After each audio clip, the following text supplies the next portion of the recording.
So I'm going to dig more into the crime mechanic of this game, which most affects roles in the government sector, like cop, and of course roles in the shadow sector, which are all criminal. There is a crime guide here, which will be kept in the city centre as well. The first thing to notice is the language on every card.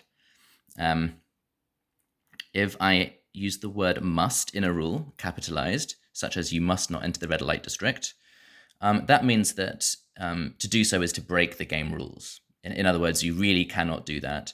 And if you do that, you must rectify your mistake at once. If you catch someone else doing that, intentionally or unintentionally, you must tell them and or tell me, and I will punish them in whatever way I think is the funniest. So when you see the word must or must not, you really must absolutely do that, and that's the end of that. However, there's also the word required down here, for example. So, Peacemaker, you are required to investigate all possible crimes, and you're required to use your powers only in service of bringing criminals to the judge or achieving justice. Now, when it says you are required to, that means that if you don't follow that rule, you are committing an in-game crime. But it's not actually breaking the game rules. So you can do that, just be aware that you're committing a crime by doing that. So a lot of different roles in the game, particularly in the civic sector and the corporate sector, as well, of course, as the government sector. They have jobs that come with certain responsibilities. And if you fail to uphold those responsibilities, you're actually committing a crime. And you might end up being punished for that. But maybe that's fine. Maybe that's what you want to do.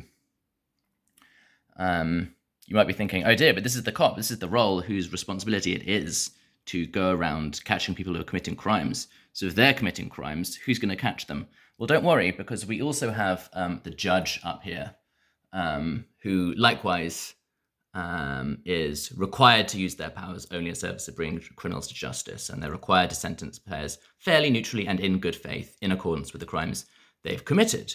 So as you can see, this judge is also would be committing a crime if they didn't use that power responsibly. And if you're thinking, oh my God, what if the cop is just openly corrupt and the judge is openly corrupt? Well, that's impossible. I don't see how that would happen in this country. Moving on, we have, on this crime guide, we also have three kinds of crime. We've got misdemeanors, we've got felonies, we've got capital crimes. And the difference here is that is how long after they happen that they can be enforced. So if you commit a misdemeanor, it can only be enforced until the end of the chapter that you did it in. If you commit a felony, it can be enforced in the next chapter after that one as well. If you commit a capital crime, it can still be enforced even at the end of 2 chapters after this one.